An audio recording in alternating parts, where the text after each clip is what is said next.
Inside New Orleans Sports with Eric Asher is underwritten by... At Villere's Florist, we deliver the magic of flowers 7 days a week to the North Shore and South Shore in the New Orleans area. Whether it's for birthday parties, baby celebrations, Villere's provides colorful floral displays for all. With a store full of fresh-cut flowers, exotic tropical flowers, orchids, roses, and even fruit baskets, our goal is to make your vision a reality. Villere's Florist, proudly serving Louisiana since 1969. Dave Miette Insurance Agency, 504-556-0809 or davemietteINSagency.com. For over 48 years, Southern Tires and Auto Repair has provided services across the New Orleans metro area. Southern Tires offers a range of tires for all vehicles and ATVs. We also have a full suite of auto repair options, including brake repair, rim repair, custom exhaust, steering and suspension, and so much more. Southern Tires and Auto Repair, 2550 Hickory Avenue in Metairie. Cnc Drugs is a family-owned pharmacy that's been serving Southeast Louisiana for over 50 years. Whether you need help taking care of an elderly family member, a growing child, or even a pet, Cnc provides patient-centered care for your entire family. Cnc Drugs, large enough to serve you, small enough to know you.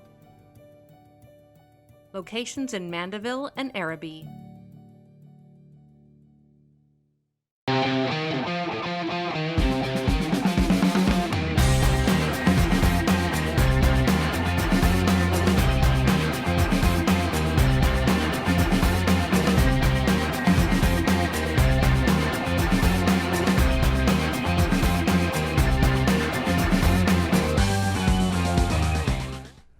Good evening and welcome to another edition of Inside New Orleans Sports. I'm your host, Eric Asher. Over the next hour, we'll cover the home teams. Pelicans, Saints, LSU. We'll touch on Tulane as well. We have a great guest as always to break it down for you from Forbes. Christopher Dodson is back with us tonight. Chris, before we go to you, I'd like to say one thing. I'd like to, again, and I'm sure you're right there with us considering you have family members that had to deal with the storm over the last couple days.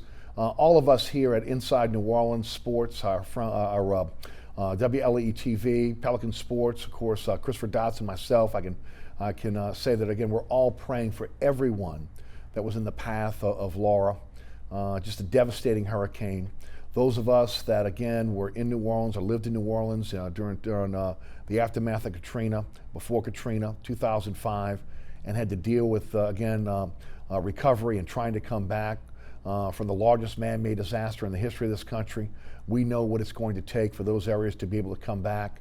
But again, I was watching the coverage last night, as a lot of us were, and memories rushing back from what we had to deal with in the aftermath of Katrina.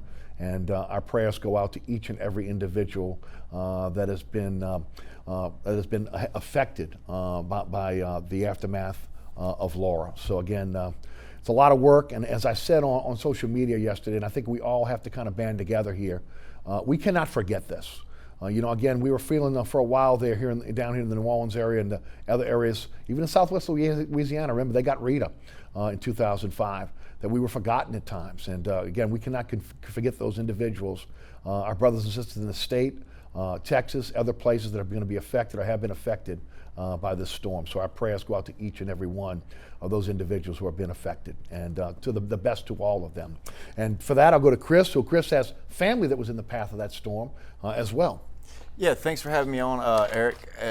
It seems like Hurricane Laura has visited more of my family in the past week than I've visited this year, and yes. It's kind of a shame, but it's also what brings us together. You talk about Rita, and Katrina was more South Louisiana. Rita took out a lot of North Louisiana as well. Yes. And yeah, I've got a lot of family in Natchitoches and Lake Charles, best friends that their houses are probably gone. Their trees up, their things they need done, and that's what brings us together more than sports, more than anything else, is the sense of community and making sure that the person next to you is trying to do as well as you can, and just keeping a roof over your head, making sure you're safe at night, making sure your kids are safe at night. There's no doubt about it.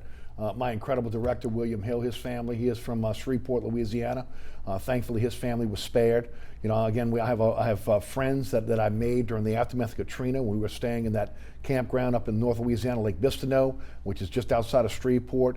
It looked like, again, they were going to be in a bullseye. A lot of those people in Dorleen, Louisiana, for the most part, they were spared. So again, our prayers were answered there, but just a horrible thing, and it's nothing we can control. It's Mother Nature, and it is what it is. But again, the one thing we can do is be there for those who have suffered after the storm, and so many were there for us after, again, the aftermath of Katrina. So with that said, let's, why don't you tell us a little bit about what's going on with Forbes? You've kind of settled in now. You're kind of you're maybe at New Orleans born, but you've become a New Orleans certified, right? You're finding your way around the city, enjoying the city, right? Right, I'm getting a few more followers. Like I say, I was born in Houma. I just kind of strayed out the state for a few decades. Now I'm back.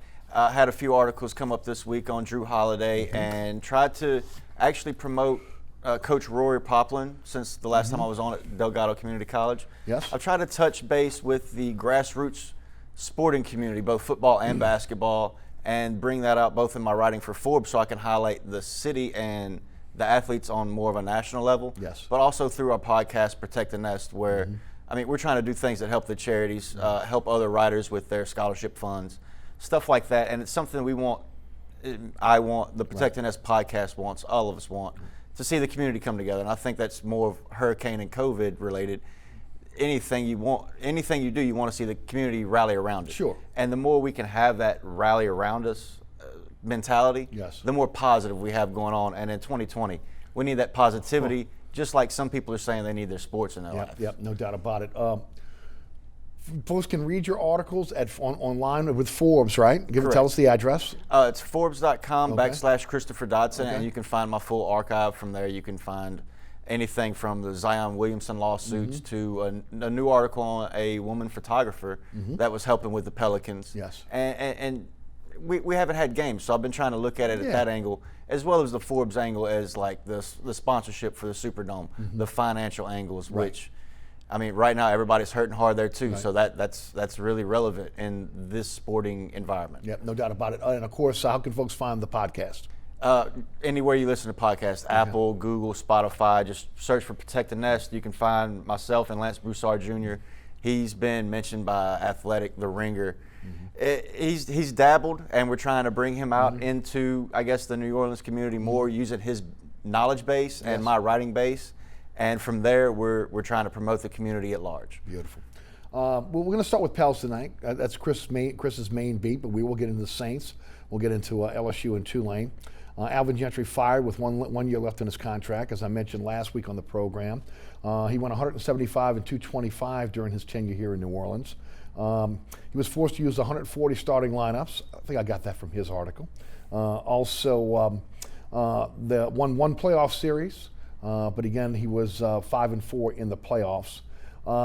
And a lot has kind of happened over the last week or so now that he's had a chance to really kind of get on the media circuit. In talking to my sources, I was told that the decision to fire Gentry was made before they went to the bubble. And they actually tried to encourage him not to go to the bubble because of his age. Publicly, in an interview, he talked about his national interview. He said he was surprised by the dismissal. But again, my sources told me that again he knew that this was probably going to happen. You cover this team very, very closely. First of all, were you surprised that he was fired? And have you heard the same thing, that this was probably already settled before they went into the bubble? They were going to move away from Gentry.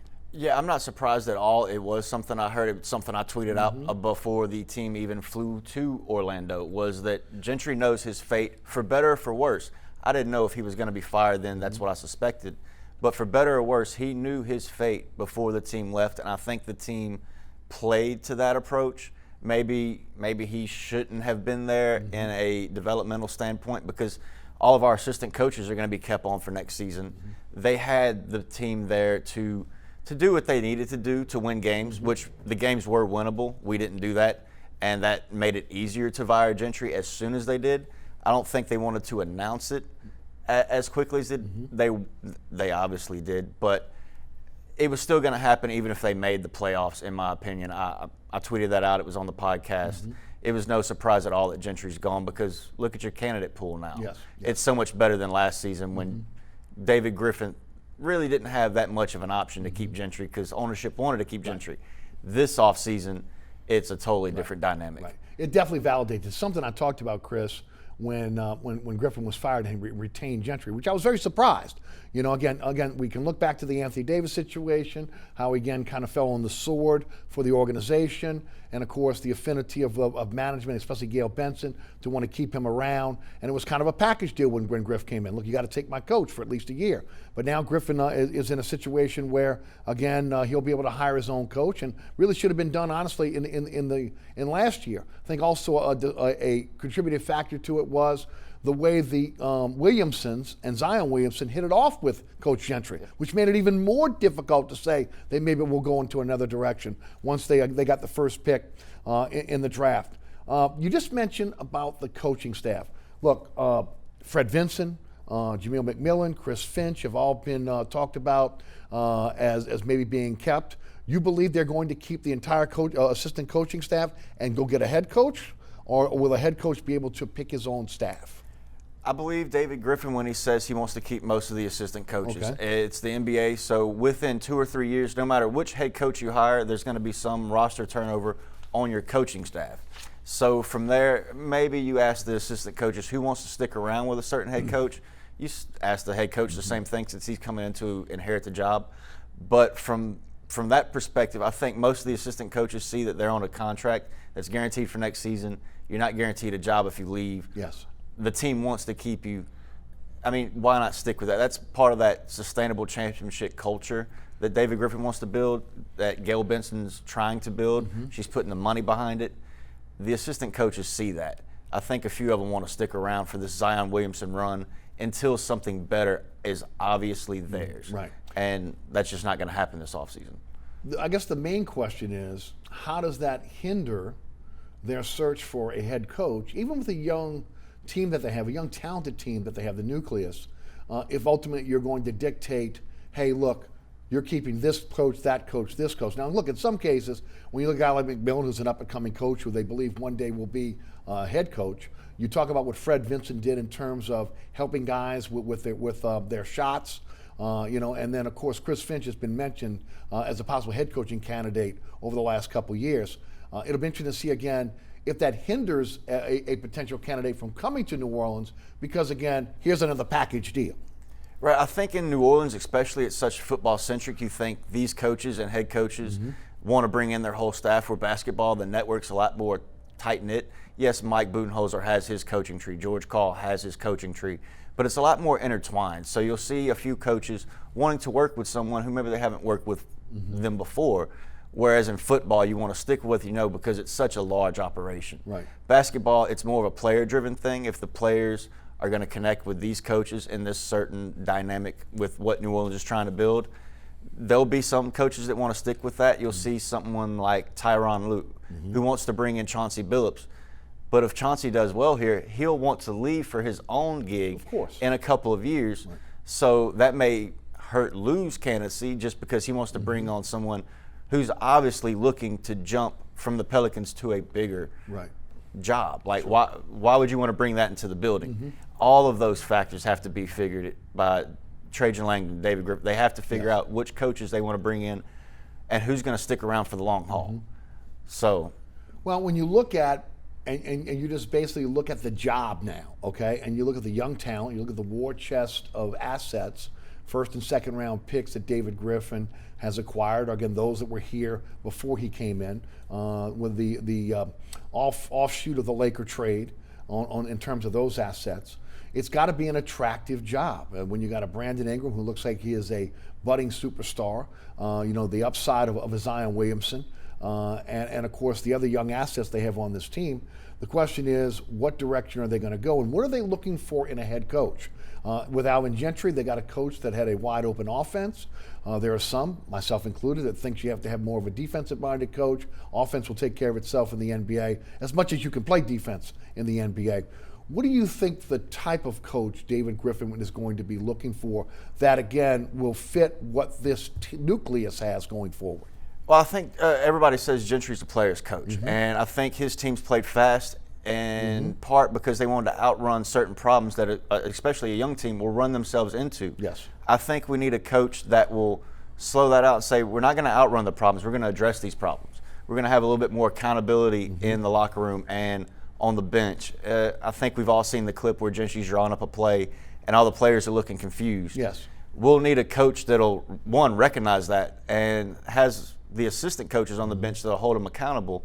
And going back to our last point, I think that's where if you don't bring all of your guys in, you don't have maybe a couple of yes men in the building, someone that knows they can stand up to you. Yes. That accountability spreads throughout the whole team, the whole organization. And I think that's what they're looking at. They're not looking for just one candidate to bring one certain thing.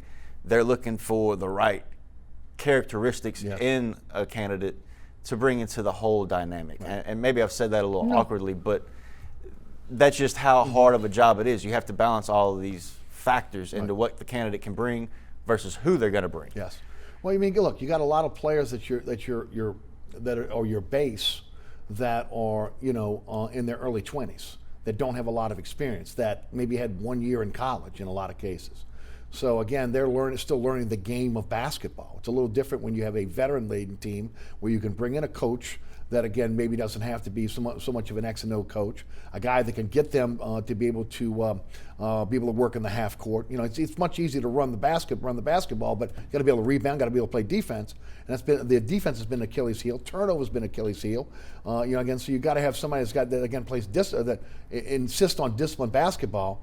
It'll be interesting to see again how that kind of turns out. Let me throw some candidates out at you that have been mentioned, and I'd like you to give me some guys that maybe are in this case, some cases, females that maybe you think might be on the radar here. Kenny Atkinson obviously has been mentioned with his connection to Trajan Langdon. Tyrone Lue, you mentioned him earlier. Brett Bound was just released by Philadelphia. Jacques Vaughn is supposed to be on the short list for Brooklyn. Jamal Mosley, Becky Hammond out of San Antonio, the assistant for Pop.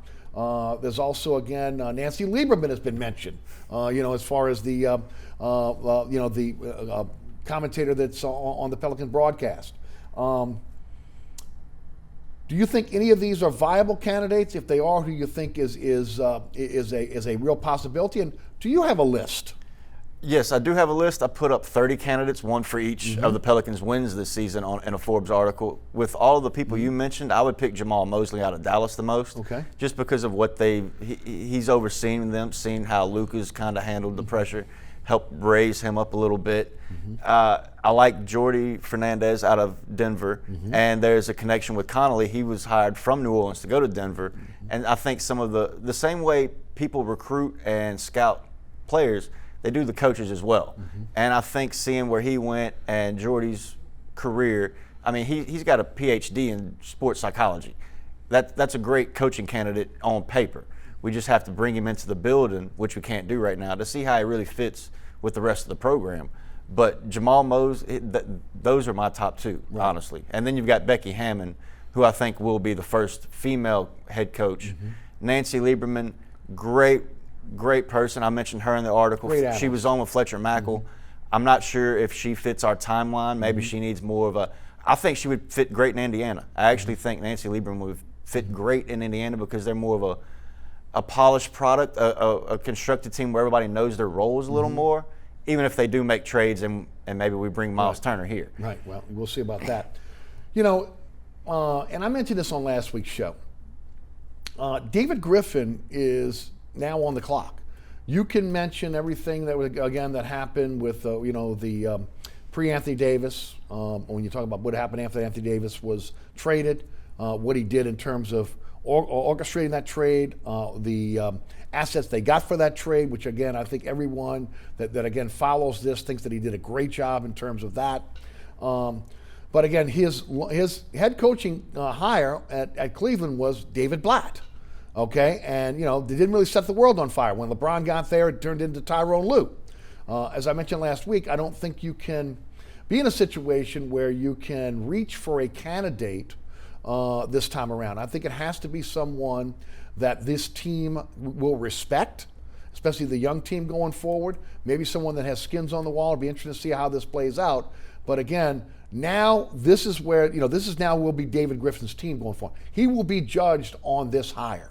Yeah, one, he can't rest on his laurels from the Anthony Davis trade. doubt. Two, I think there's some part of the fan base that's kind of upset with him because he come out and kind of vocally said how bad they were going to beat teams down last offseason. Right. When you look at Lou again, he didn't hire Lou. LeBron hired Lou. Exactly. We can all admit to that. And I think part of that blank slate is if you bring Lou in, he's got to have fresh ideas. He can't come in and say this is how we did it with LeBron. That's not going to fly here. I agree. And he also, on the flip side of it, David Griffin doesn't want the media like myself coming at him and saying the same thing. Well, LeBron had this. This is the template. It was like that there. Why isn't it here? I think they're going to want a fresh slate. And if Lou is the hire on their first day, they've got to come out and set that tone the same way David Griffin set the tone for this team in training camp. Even though it didn't pan out, they've got to come out and do that if that is the hire. Yeah, look, again, whoever the hire is, it is his hire, and ultimately he will be judged by that hire, so he's got to get it right. The other part of this is, and I'm sure there are little sour grapes with Alvin Gentry as well, is, look, he was snake bitten. There's no doubt about it. When you look at the number of games, and I talked about that a little bit earlier, of different starting lineups, 140 different starting lineups that he had during his time here. He was snake bitten in terms of injury. I've said this at times. Look, at times you're snake bitten. Maybe you're the person that's snake bitten. Okay, maybe you have the bad luck, but it is what it is. It didn't help him this year when, again, you were having the minutes restriction on Zion Williamson. And then the way they did the minutes restrictions, okay? There's ways to do minutes restrictions where you could have eased him in, but again, he was playing in crunch time. Again, I give a lot of credit to what they've done in terms of revamping their medical staff and their training staff.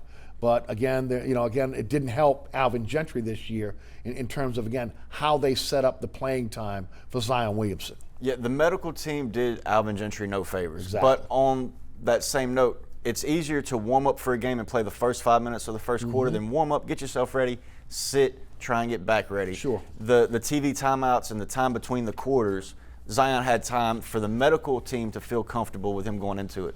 But you also seen Gentry at the end get kind of snippy in the bubble and say, don't ask me, go ask the medical team. And it was starting to wear on him. You could see that.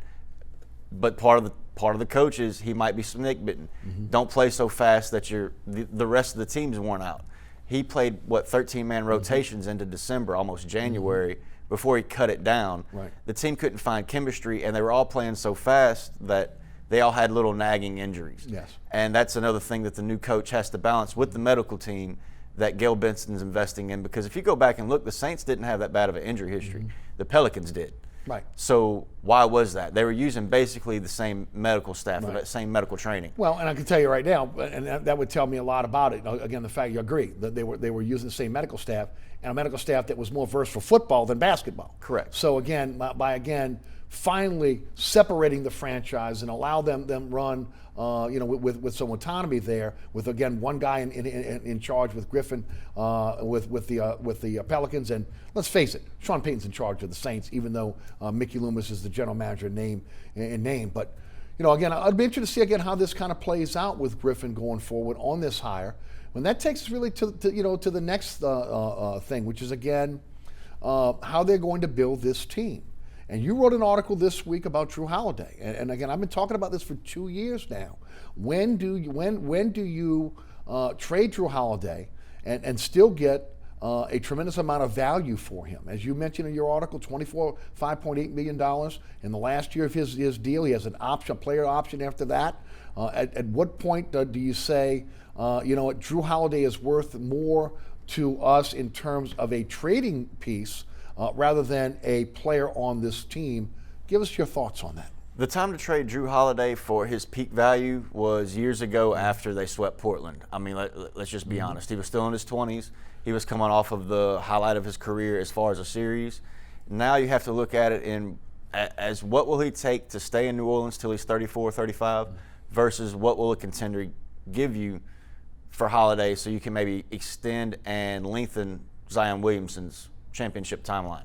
But as far as getting Drew Holiday's peak value, I think the time to maybe get more than you should from maybe a contender that's a little desperate, that time has passed. At this point, we have to go to Drew ask him if you want to be, and this is what I put in the article, even the headline, the loyalty and the expressions I'm getting from the front office. What does Drew want? If he wants to stay in New Orleans, they're amenable to that. Maybe not at a max contract, but they're amenable to that. Well, they can't do a max contract based on the young players they have coming up. Right. That's just a non-starter. Right. But if he's agreeable to seeing this project out as the place he's going to retire, and his jersey will go in the rafters, which it should anyway, that's his choice. Right. It's also his choice if he wants to maybe get traded to Indiana again for a Turner and a first, so he can play with his brothers, just so he can live out those last few years doing what he wants to with his family. Right. At this point, we see what the players are going through, whether you want to agree with the politics of it or not. It's still their life. It's their family. It's not their entertainment. It's their job. And not to politicize the show too much, but I mean, Thabo Cephalosha actually did get beaten by a cop. And that happened in New York City, one of the most diverse cities in the world. And that really brought home, I think, the fight to the NBA players. And between coronavirus and all the other social unrest, it's just given them more of a reason to finally speak out. And that's going to be on Drew. Drew Holiday's wife, Lauren, spoke out, and she went through her own tremendously tragic, tough battle. Sure. You just have to respect him on whatever choice he wants to make with that. Right. New Orleans Pelicans fans and the city in general has to respect what he's done here. Right. I think people respect and love Drew Holiday, but there comes a time when you have to look at the point of diminishing returns. And is he worth more to the Pelicans with $25.8 million a year for 1 year, and then a possibility of him walking with getting nothing for him? Or is it better to try to get something for him, okay, while again, you still have an opportunity to do that, to be able to add more assets to the team? And it'll be an interesting situation going forward on how Griffin will handle that. Also, again, Brandon Ingram up this year. Again, will they max him out? I believe they will. Yeah, I think they'll max him either way. If they match an offer sheet or just offer the max outright, which would be beneficial to me just in building goodwill, showing the locker room you're willing to invest in the players, especially after they did all the hemming and hawing with Brandon Ingram last offseason with a blood clot. We don't know how you're going to fit. We know how he's going to fit now. He's an all-star. Absolutely. It's no longer about how he fits with the team or Zion. I've said if you don't fit around Zion, you're not a good basketball player. At this point, it's up to Zion to fit around Ingram. For the next 2 years, you can make the case this is Ingram's team to be the leader and show Zion kind of the ways of how to dominate the game. But it's going to be up to Ingram and Zion to do it as a pair. As a tandem, yes. It's not just going to be Zion and his buddies from Los Angeles that come to help because Anthony Davis wanted to leave. Right. That can't be the case anymore. Unrestricted free agents, Favors, Okafor, Moore, non-guaranteed, partially guaranteed contract is Darius Miller, who probably will be released. I just think that Derek Favors is not a fit here. I had high expectations when he came, but honestly, he looked old. I mean, he just looked like he aged overnight. From injury to, again, the ability to get up and down the floor. Look, he's a physical player, but at the end of the day, I think they have to go in another direction when they go with a 5. Do you think that they will re-sign either Moore, Favors, Okafor, or will they keep Darius Miller? I'll start with Darius Miller. His $7 million, I think, would be a great trade filler, especially to keep on this Miles Turner thing. He would be great to just be a mid-level contract to help fill in the numbers. Which was the reason why they re-signed him, Correct. Right? That's the reason why they picked up the option and gave him the money. Everybody was saying, well, how could you give him that kind of money? Well, he was in there, for cap purposes, right? Right, that was equivalent to shorting a stock on the stock market, to use the Forbes thing. Uncle E, I think Uncle Etwan will find more money elsewhere. He's one of the most respected people I've seen walk around the building. But it's the twilight of his career too, and they're building some new project here. In that project, I think there's space for Jahlil Okafor. There's 2 unsalvageable players in the NBA right now. They'd say Wiggins and Okafor. I still believe both are salvageable. Right. I don't think both should be in New Orleans, but I think there is room for one of them, especially if the trade market goes a different way for Golden State and the Pelicans. Right. It'll be different. It'll be interesting to see again how Okafor plays out, and I think a lot of that depends on who the head coach is going to be. Correct. Look.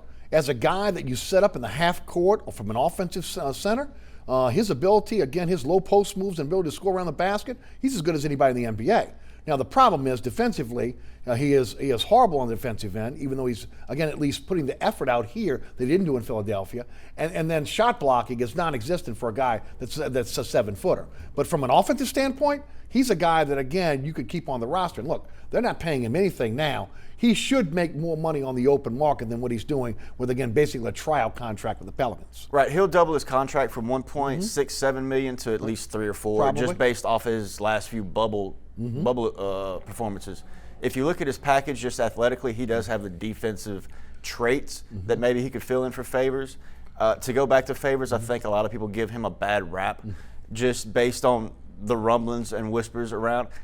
His mother passing hit him harder than most. Right. And I will give anyone a pass on that, especially during this type of season, especially with this type of team, especially playing in this type of – he's never played this way before. This wasn't basketball to Derek Favors, and I've heard that one too, that he wanted the team to play more of a half-court set, a more nuanced, refined playoff style of basketball, because that's what was promised to him. Right. Him and J.J. Redick were promised playoff basketball when they come to New Orleans. Everyone saw the talent was here for that. We didn't see that translate on the court, no matter who was available that night. It just wasn't a consistent. It just wasn't consistently there. So, in your opinion, if Derek Favors could be re-signed, he's already said he'd like to come back to New Orleans. If the coach is more of a has more of a half-court offense, his philosophy is more half-court, then again the up and down type offense that we saw with Alvin Gentry. Yeah, if you want to package a coach and Derek Favors, say you give me Fizdale, take that for Data Fizdale, and Favors at just above the MLE, the mid-level exception, so that other contending teams couldn't get him, say between 10 and 13.5 million. The Pelicans could still stay under the luxury tax, even if the salary cap drops a little bit, and you've got the perfect defensive-minded half-court coach paired with Derek Favors, who's finally going to play the kind of basketball that he even played back in his college days. Yes. And that's when you could finally get that $12, $13 million of value out of him, instead of trying to pay him 20 and stick him in Gentry's offense. That was just never going to work. He looked old and slow. I'm just going to say it. He looked, and he's not old. He's 29 years old. Right. But he looked old. He's not and slow either. He just isn't using it, moving at that pace that often, and that's just not basketball to him. Pelicans will draft either 13th or 14th, or they're outside of the lottery. They're in the lottery, but again, not inside the first 10 picks. They also have 3 second-round picks, which can be used as assets. Do they use the picks this year, or do they use those as possible trade bait, considering the youth they have on this team already? And I didn't even mention Frank Jackson, who also is a restricted free agent, who again they can bring back. Right, I think Frank has a room. He's got a spot here if he wants it, depending on what other teams want to offer him. Say the Knicks just strike out everywhere, and they want to pay Frank Jackson Elfrid Payton money. Right. That's just not something the Pelicans can do. On the second-round picks, you can sell those up to a few $1 million each. Right. There is a cap on that, but how many draft picks do we really need in New Orleans? That's the point. Versus how much money really could this city be, or Gail Benson use in the war coffers to maybe fund the Aaron Nelson health program? Stuff like that can be used in those sorts of ways where it's not giving away a lotto pick. I believe we're 13th after we lost the coin flip with Sacramento. But even that pick with the seconds and a player, you can move up a little bit if you like maybe Obi Toppin, or they're probably not going to get to the top 3. Yes. But with the second-round picks, there's no reason to keep all 3. You at least need to sell one of them for a couple $1 million. And if you sell 2 of them, you've paid Gentry's buyout contract. So, I mean, if you want to just work that circle, there it is. And look, for those that are worried about Gentry, he will be fine. Okay? Oh, he'll be fine. Okay, he is a great assistant coach. He will have a chance to go elsewhere. Or he can sit around and play golf for a year and pick up $5.5 million. I want to do one more before we take a break. And again, that has to do with, you brought us down that path for a moment. Again, we saw yesterday the Milwaukee Bucks refused to be able to play in the bubble, to play their playoff game against the Orlando Magic. That led to the rest of the NBA canceling the bubble yesterday in the aftermath of the police-involved shooting with Jacob Blake. They are going to resume the playoffs now. There were college teams that also did not practice, pro teams that did not practice. Do you anticipate boycotts in the regular season with teams going forward? frankly, I think it's unfair to what people are trying to accomplish these days to try and speculate on that. We don't know. We can't anticipate the same way we couldn't anticipate this latest shooting. The same way we can't anticipate inevitably one to come. The players will have to judge for that themselves on if they want to move forward playing and try and bring voice to the cause, or if they can go back into their communities and do more good there. And again, it's tough for me to speculate or try and anticipate on it because, especially in 2020, right. How are you supposed to anticipate anything? I think better is we look at what we have, we try to take it forward. We have this bubble opportunity the players have. It's already been created. Why not at least finish it out? Some of the other sports, maybe the NFL, college football, it's going to be tougher to convince them players to start a project. And we don't know if it would get past week 2 just based on positive COVID tests. Yes. So looking at all the other dynamics, it's, most of us go to work, we go home and flip on the ball game. Some of these players, that's their lives. That's how they provide for their families. Yes. And you have to respect them if they're worried about their family's safety while they're at the field. What might happen to my wife, my brother, my child, my uncle, while they're not there. And look at these hurricanes. Everybody wishes they could be there to make sure someone else is safe. Yes. To take that feeling away from these players is to strip their humanity more than any other action that someone could do with a gun or without a gun. Just to take someone's voice is bad enough. And so as long as we let them have their voice any way they want it, I anticipate they'll use it for the good that they want to use it for. And that's the best I can hope for. Christopher Dodson of Forbes is our guest tonight. I'm your host, Eric Asher. When we come back, we'll jump to the New Orleans Saints, the LSU Tigers, and the Tulane Green Wave. You're watching Inside New Orleans Sports. Stick around.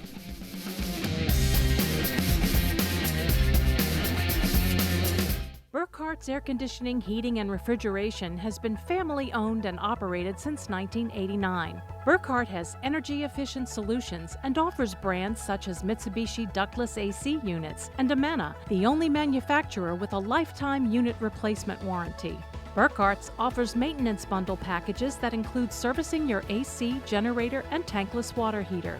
For more information on the services Burkhart's provides, visit acpromise.com. Burkhart's Air Conditioning, Heating, and Refrigeration, providing comfort for life.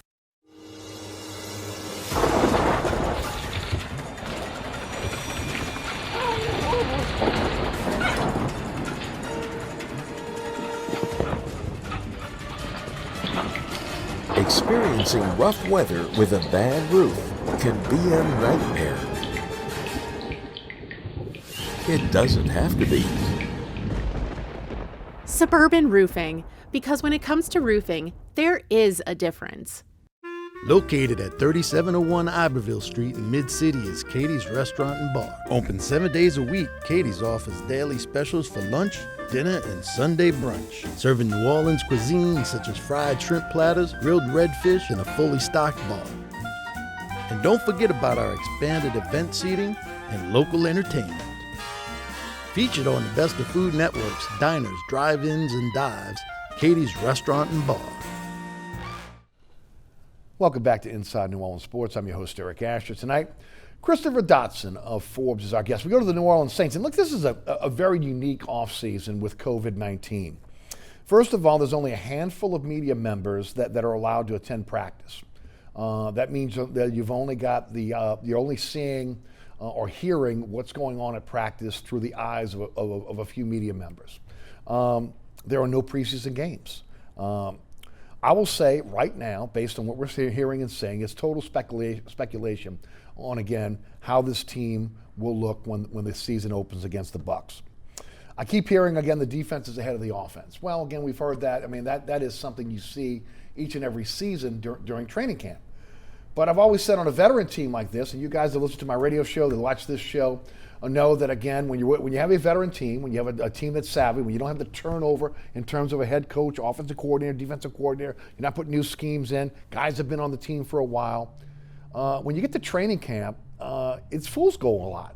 You know, you know what the guy across from you can do. You know what their speed is, what their go-to move is, what the strength of that player is, what their weakness is. You know the call that is coming out when you're having to be able to line up against a team on offense or defense. You know what defense they're in. You know what offense that's in. So again, it is much more difficult again to be able to decipher who ultimately can project on this final 53, or again the expanded roster this year, or again those that will not make the roster. So that, again, it's a difficult task. And then again, not having preseason games, the ability to harden your body. Look, football is a violent collision sport.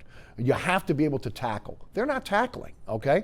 They don't tackle until the preseason games for the most part. And they're not doing a lot of tackling right now in training camp. So, again, I think you'll go into the first part of the season and you're going to see a lot of ragged football. You're going to see guys that are going to be missing tackle, missing assignments. You got to harden that body. It's going to be very, very difficult. So we're kind of in unknown territory when you're trying to say, this guy's going to make the team, that guy's going to make the team. You know, I think coaches have a feeling for what they have. And the eye in the sky will not lie based on what they're doing at practice and what they're doing in the classroom.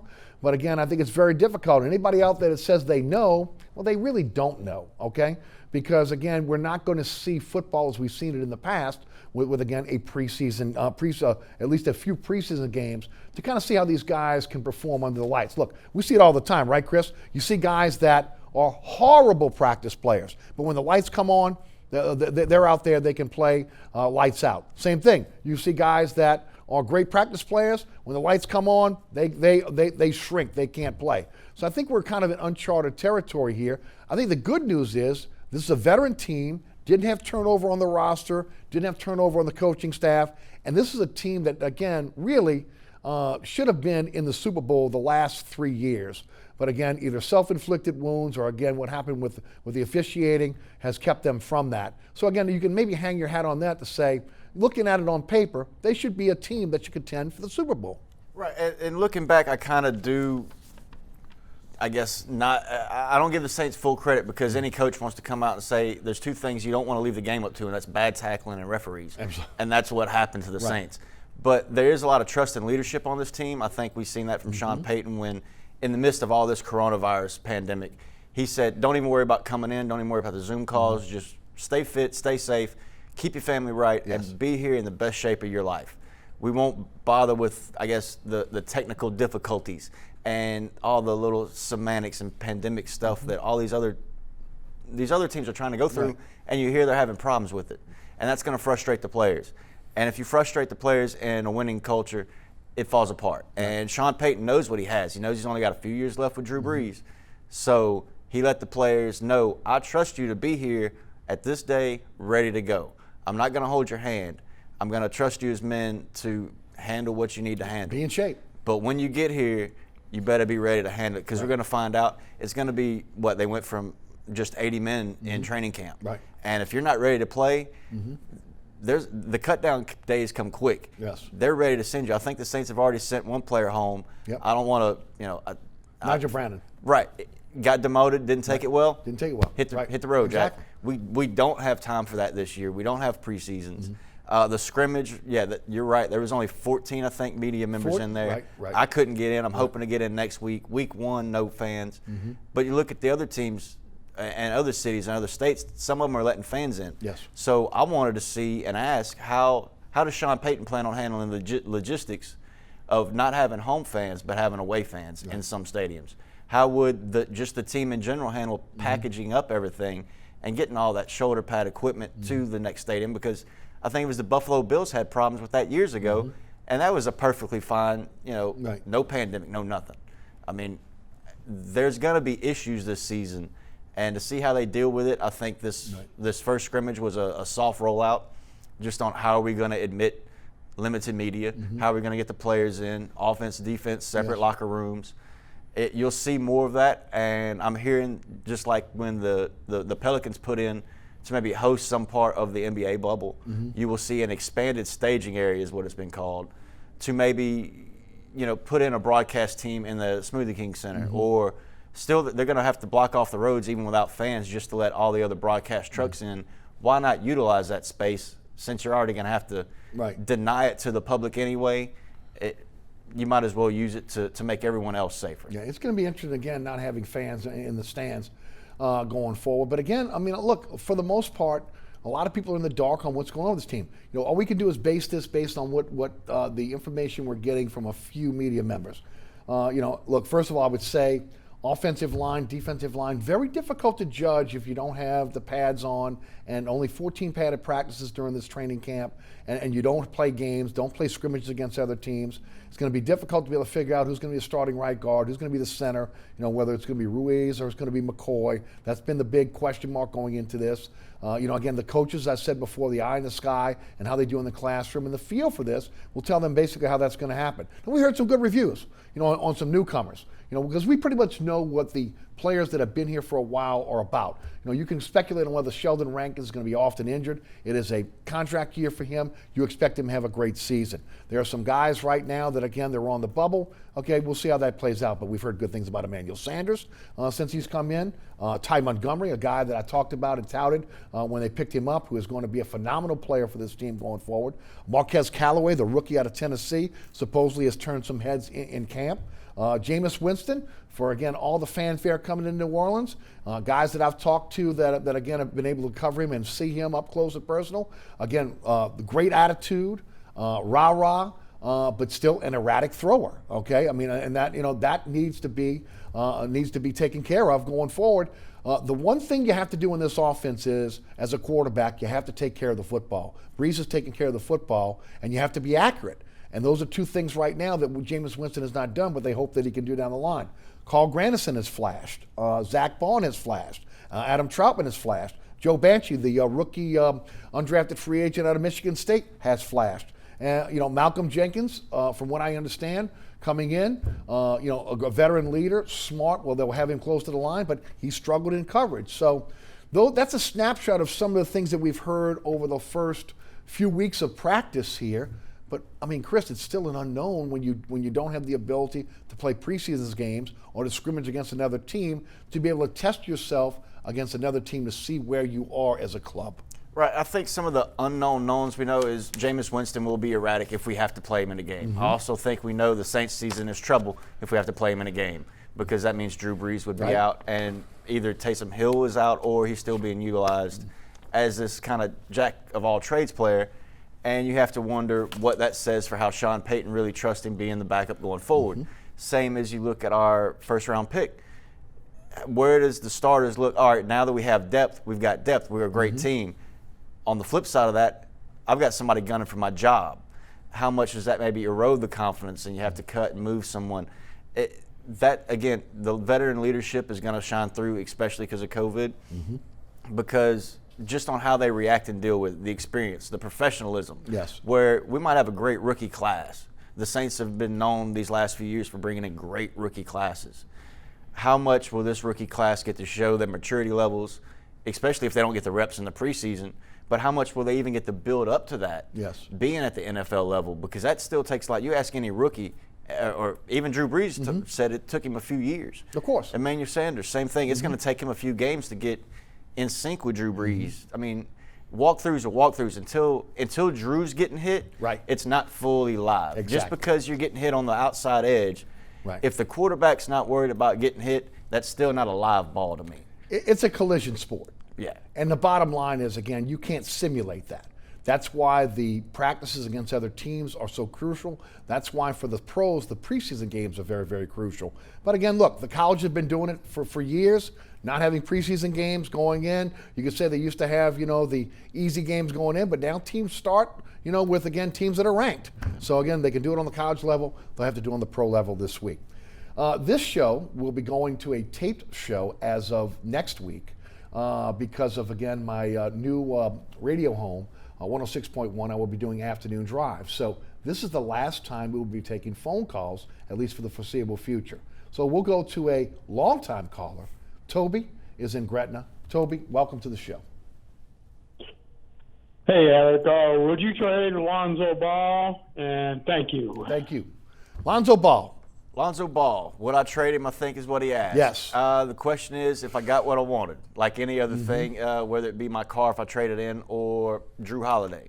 For Lonzo Ball, I think there will be so many offers out there.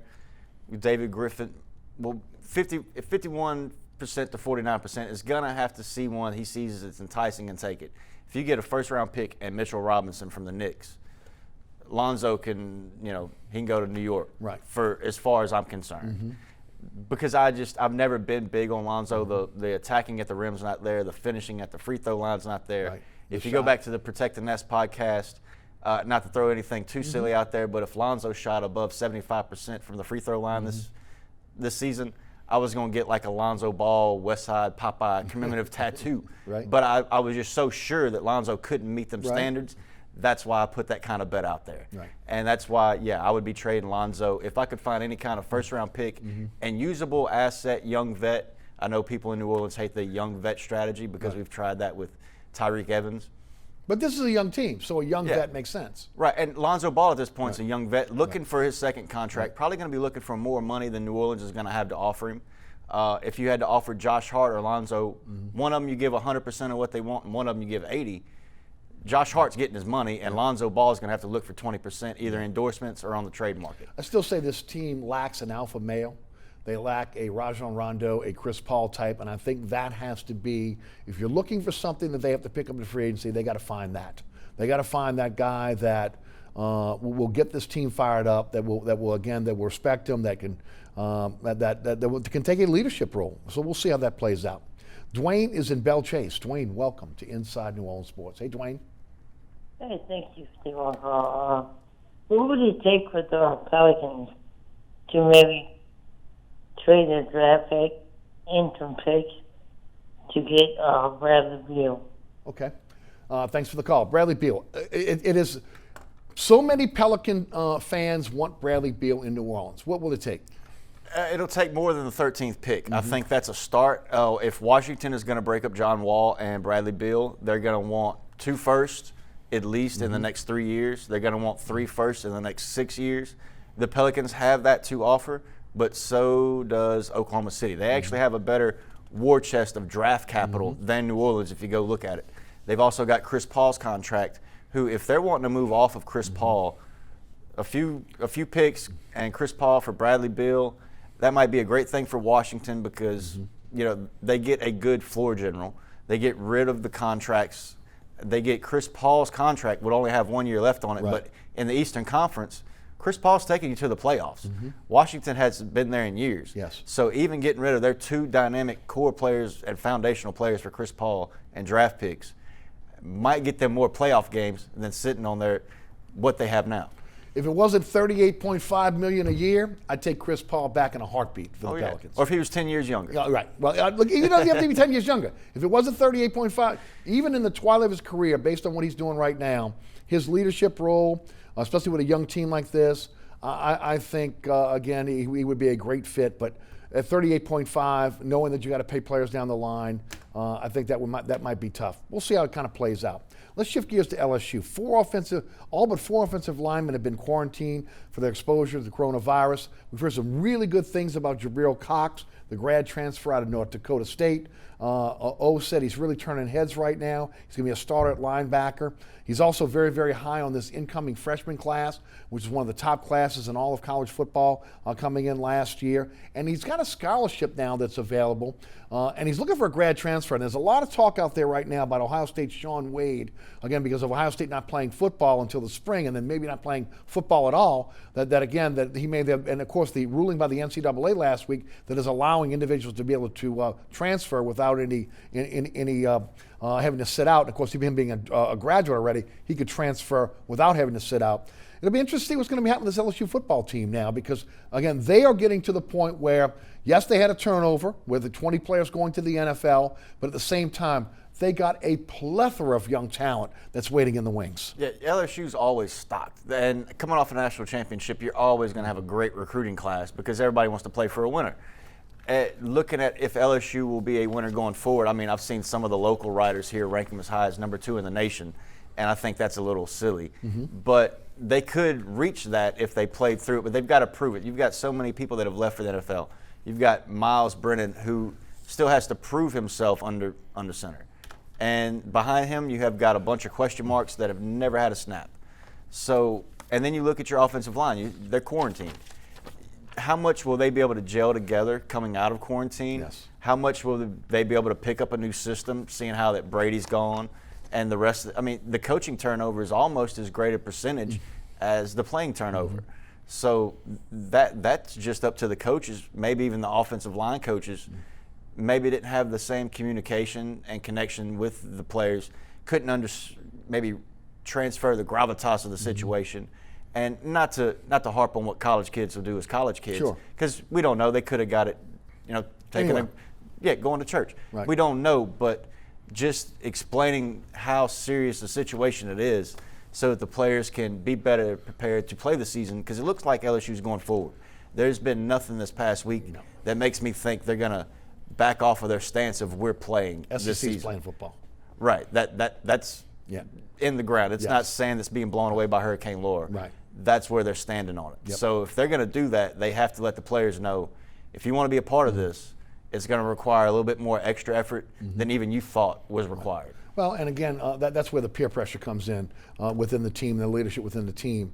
That you're not heading out to Tigerland. That again, even though you can't have a bubble when it comes to college, but again, you're realizing that as a possibility if you go out and you contract Corona, that again, everyone in your position group, like we're seeing with the offensive line, could be quarantined. Quickly, I want to talk about Tulane for our Tulane fans out there. Had a chance to speak to my good friend Gary Smith, who covers the the Green Waves for the Advocate and also the Wave Report. He tells me that Keon Howard's looking really good in practice. He's the best quarterback on the roster. That Pratt and Ibieta will take time to develop, but both are talented, but may see some time this season. Again, but that would probably be because of injury or again if Howard just can't get the job done. The O-line is still a question mark for the Green Wave. They're not good enough to run over teams, but again, they will excel in pass protection, and he believes that Will Hall will utilize that, utilizing his running backs a lot to be able to, again, to use them in the passing game. The running backs, speaking of, have great depth. Spears is lighting it up right now in practice, and looks like he's going to be the odds-on number one back for the Green Wave. Wide receiver, they have depth, but again, still unproven. And Gary tells me that, this defense this year is going to be the defense that we thought it was going to be last year. It's going to be very, very good. They got 3 grad transfers. They're going to make an impact. And, of course, the kicking game will be the same with, again, the same starters coming back. And Amari Jones has looked really solid in practice in terms of that. And you're looking to get out to a Tulane game, aren't you? Yeah, I'm hoping they'll get me out to the stadium. I just been in the city for a year. Didn't get a chance last season because I was just trying to get my feet wet in the beat for the Pelicans. But I am hoping to make it out to Yeoman. Yeah, I'm hoping that everyone's going to be able to make it out to Yeoman because right now, again, it looks like there's going to be no fans there. But at the end of the day, we'll see how that kind of plays out. But I'm expecting good seasons from Tulane, LSU, and the Saints, and I think that bodes well for this community as well because those are 3 teams that will be playing come the fall unless something unforeseen happens. Right. I'm looking forward to the football season because I'm a Louisiana native. It's still there in the blood. But look at what New Orleans has going for basketball beyond the Pelicans. UNO's new arena looks amazing. Delgado might win the junior college national championship for all we know. And then you've got up on the North Shore, SOU. I mean, there's a lot of sports that are still going to be available for consumption for fans. Maybe they can't get out and sit courtside, but these are still going to be in these colleges, local boys that are going to need our support so that they can maybe take their games to the next level. No doubt. Christopher Dodson, thanks for being with us tonight on Inside New Orleans Sports. Appreciate you. Thanks so much for tuning in. Remember, there's a rebroadcast of this program each and every Friday night right here on WLAE-TV at 10 p.m. There's also a rebroadcast every Friday night on Pelican Sports Television. That's 9 p.m. Also now Saturdays, 5 to 6 on Pelican. And if you're a night owl, you can check us out Saturday mornings at 2 a.m. on WLAE-2. So a lot of ways to see this program, including the WLAE YouTube page and, of course, my website, ericasher.com. I am back on the radio starting on Monday. I will be in drive time, 5 to 7, 106.1 FM, Nash Icon. Looking forward to that. You'll be able to listen live at ericasher.com. Also, I will also be on the iHeartRadio app as well as the TuneIn Radio app for those of you that are outside of New Orleans and want to catch it on the app. I had a lot of listeners on iHeartRadio app in my previous stop, and I'll still be on the iHeartRadio app as well. Again, special thanks to Christopher Dodson for joining us tonight. Also, again, to our fantastic fantastic underwriters who make this show possible, and to the WLAE production staff who do a great job each and every week on the program. Ron Yeager, Jim Dodson, Alex Chacon, Tommy Fairley, and the best director in the business, my director, William Hill. Thanks so much for tuning in. We'll see you next week for another edition of Inside New Orleans Sports. My name is Eric Asher.